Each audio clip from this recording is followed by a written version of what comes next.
Bienvenue dans la Guilde, le podcast qui booste vos compétences en Quality Engineering. Je suis Jean-François Frézy, expert en Quality Engineering et passionné par la transmission des savoirs. Chaque semaine, je te partage des astuces pour transformer ta façon de travailler en Quality Engineering. Installe-toi bien, on est parti pour un nouvel épisode rempli de conseils concrets. N'oublie pas de t'inscrire à ma newsletter pour recevoir du contenu exclusif et ne rien rater. Chaque semaine, je te livre des méthodes actionnables, des outils efficaces et des stratégies sur les meilleures pratiques du moment, avec des formats courts, pratiques et accessibles à tous.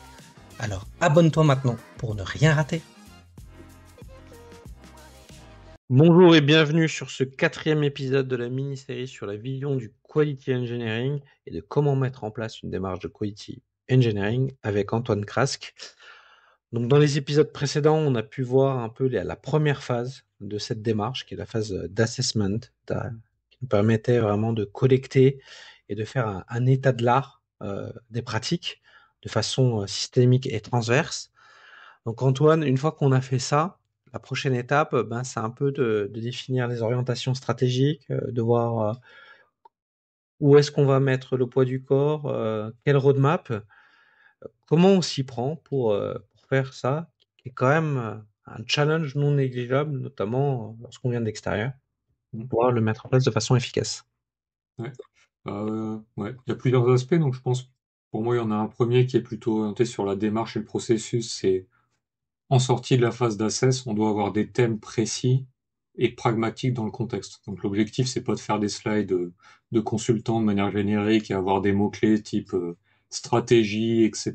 Parce que souvent les gens vont faire des slides qui amènent pas à des vraies décisions et juste à dire un peu un état de l'art, du high level. Donc il faut avoir des thèmes très précis à adresser dans le contexte qu'on a trouvé, les raccrocher aux problématiques et aux pains, aux faiblesses qu'on a trouvées dans la phase 1. Donc ça c'est très important, le côté pragmatique concret. C'est ça qui va faire qu'on va aller dans le détail de sujets réels dans le contexte.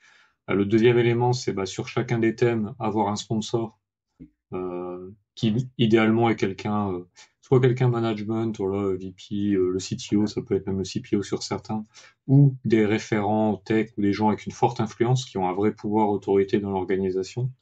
Et après, avoir les acteurs, les parties prenantes clés par thème, qui sachent comment ça marche aujourd'hui, qu'est-ce qui peut marcher ou pas, qu'est-ce qu'ils ont déjà essayé qui n'a pas marché et pourquoi, pour pouvoir aller au bout des sujets. Et après, le troisième élément, c'est d'avoir un processus de décision. Voilà, plus que quelle est la décision qu'on prend à la fin, c'est vraiment d'avoir un cadre qui sécurise qu'on applique le bon processus de réflexion, comme en plus c'est collaboratif avec des personnes avec des backgrounds différents. Ça se rapproche assez fortement d'un processus de revue d'architecture. En fait, c'est comment ça marche aujourd'hui, face aux objectifs, écart de performance, quels sont les deux, trois grands scénarios qu'on peut réalistement réaliser. Dans les scénarios, c'est important de pas juste se dire est-ce qu'on fait le scénario A, B ou C. Il faut voir les scénarios dans le temps. Donc, qu'est-ce qu'on peut faire à court terme, vers où ça peut évoluer à moyen terme et vers où ça peut nous amener en cible. Et puis à la fin, le step 3, c'est quelle décision on prend, avec quel trade-off ou avantage inconvénient.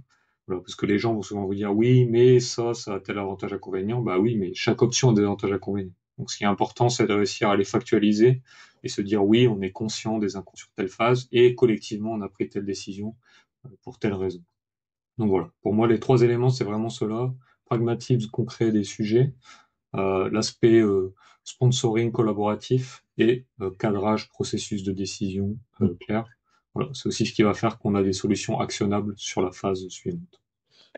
C'est vrai, mais ça paraît limpide quand tu le dis, mais c'est vrai que c'est pas si évident parce que quand tu vas prendre des actions, en plus en fonction des thèmes, il y a des dépendances. Donc c'est ça qu'il faut essayer de regarder. Et c'est pour ça que tu peux pas le faire tout seul dans ton coin, il faut le faire de façon collective. Ils ont peut-être aussi une roadmap sur laquelle ils sont engagés, donc Mm. ça va jouer aussi sur la disponibilité des personnes euh, qui vont devoir mettre ça en place. Il y a peut-être un budget qui est contraint sur certaines choses, ils vont pouvoir aller vite sur certaines d'autres choses, mais un peu moins sur d'autres. Donc, Ouais. sur quoi on commence vraiment qui va apporter le plus de valeur le plus rapidement? Tu disais les visions long terme. Souvent, ce qu'on a, c'est une vision 3 mois versus 12 mois.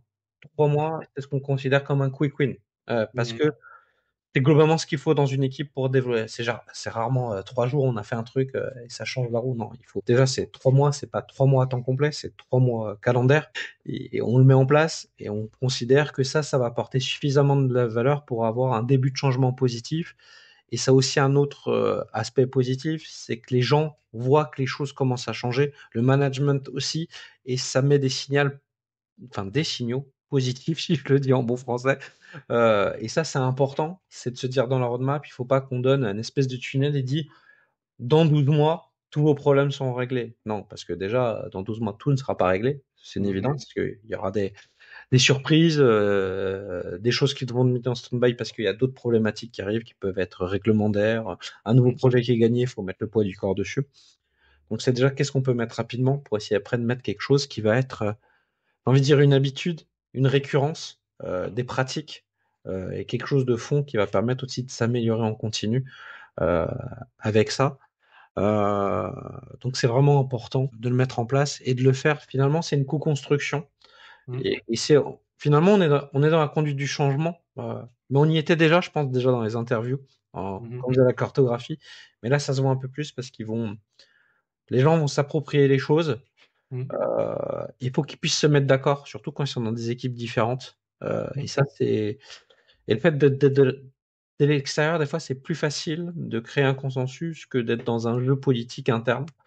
Ce que tu penses, Antoine, là-dessus, mais c'est vrai que c'est la force d'avoir quelqu'un qui est de l'extérieur, c'est que les Mhm. choses sont dites plus ouvertement et Mhm. on peut faire passer des messages qui ne sont pas politiques vu qu'on est de l'extérieur et notre intérêt c'est que les choses se passent bien. Et Mhm. donc des fois ça passe, des fois ça passe moins bien, on va dire, ça dépend des gens. Mais dans la tech, on a quand même des gens relativement ouverts. Donc Mhm. c'est ça qu'il faut voir. Donc est-ce que toi, tu as des petits trucs qui peuvent aider les gens pour essayer de s'aligner là-dedans, au-delà des aspects techniques? Comment t'appréhendes ça? Tu as quand même eu des postes où tu devais jouer aussi à de la fois de la politique, il faut embarquer du monde. Comment tu utilises ça pour essayer d'aligner et qu'il y ait un consensus vers un plan d'action, une roadmap pour architecturer Mhm. tout ça en bonne et due forme? Ouais, bah, effectivement, bah, de manière concrète sur les thèmes qu'on a identifiés à adresser doivent pouvoir être accrochés à des priorités de l'entreprise et des parties prenantes. Voilà, si on a des thèmes, on n'arrive pas à les raccrocher à des initiatives prévues dans les OKR, dans la planification, dans les enjeux de roadmap, bah, c'est qu'il y a un problème. Soit on sait pas faire le lien, bon, auquel cas, faut avoir les bonnes personnes, comprendre un peu mieux le contexte, soit les thèmes sont pas les sujets en fait qu'il faut adresser bah, pour apporter de la valeur sur les priorités de l'entreprise. Donc ça c'est un vrai on va dire check vérification qu'il faut faire. Bah, sinon on va s'essouffler, perdre de l'effort et puis bah, la phase de livraison va pas se faire. Donc ça effectivement c'est un premier point. Il y a ce que tu mentionnais qui est d'avoir une vue d'ensemble sur les thèmes et voilà se dire est-ce qu'il y a des dépendances, est-ce qu'il y a un intérêt de faire un sujet avant l'autre sur le site de décision peuvent impacter un autre. Donc ça c'est intéressant aussi à regarder. Et après, je pense qu'il faut vraiment partager aux équipes un peu les exigences ou les contraintes autour des décisions qu'on veut prendre ou des solutions qu'on veut mettre en place.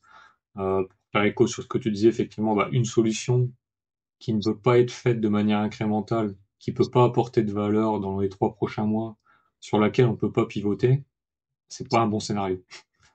C'est obligatoirement, il faut que les scénarios proposés rentrent dans ces critères. Donc c'est pas, je vais choisir la solution moyen terme ou court terme ou long terme. En fait, c'est plus non. Bah, quelles sont les options et trajectoires possibles à court, moyen, long terme? Et c'est ça donc les critères forts de décision là-dessus.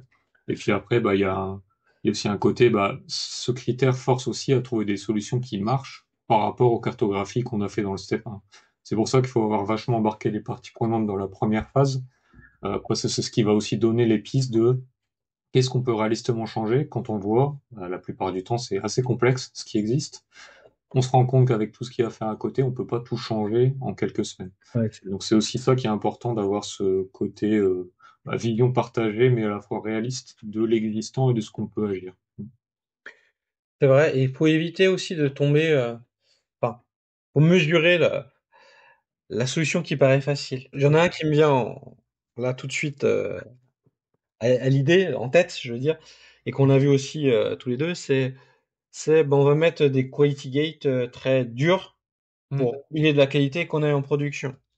Alors toi, tu l'as fait en place dans une autre vie parce que le projet était critique et qu'il fallait le faire, mais dans la plupart des cas, c'était Mm. une fausse bonne idée parce que si on met des contraintes hyper restrictives d'entrée de jeu, on bloque tout et potentiellement ça va plus aller en production. Mm. Et les gens qui ont essayé disent ça marche pas les quality gates parce que Mm. très vite le management nous dit allez on va quand même en prod. Oui parce qu'en fait c'était vraiment peut-être la notion qui arrive à la fin parce que c'est le résultat de toutes les dépendances. Ouais. Tu peux mettre des quality gates qui sont fonctionnels, théoriques, mais qui peuvent pas être obligatoires, industriels et qui empêchent d'aller en production directement. On souhaiterait tous ça, mais ça implique quand même un niveau de maturité à tous les niveaux qualitatifs. Euh, il va pas prendre 3 mois à être mis en place, c'est pas possible. C'est 12 mois si on est très optimiste, 24 Ouais. mois dans des contextes plus réalistes qu'on a pu voir, parce qu'il y a plein de choses à mettre en place. C'est intéressant de distinguer dans les solutions. Il y a certains choix où il faut effectivement être très strict, parce que si on dit on va le faire, mais en fait à moitié, bah ça marchera pas.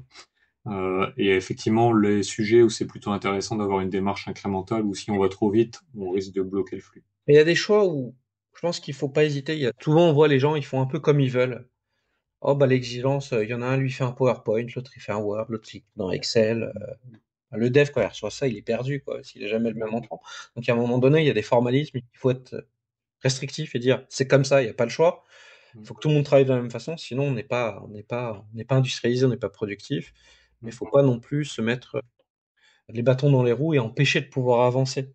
Le but, c'est quand même de continuer à délivrer et de s'améliorer en continu. On fait ça que si c'est une catastrophe générale, globalement. Ça Ouais, veut dire mettre tout sur pause, c'est compliqué aujourd'hui. ouais, ouais. On peut ralentir, mais mettre sur pause, non. Mm, mm, mm. Déjà ralentir, des fois c'est compliqué à expliquer, Ouais. mais c'est ça, c'est trouver les leviers qui vont dire si vous faites ça et que prenez un peu de ressources pour ralentir là-dessus, vous allez avoir des gains pour aller plus vite globalement. Mhm.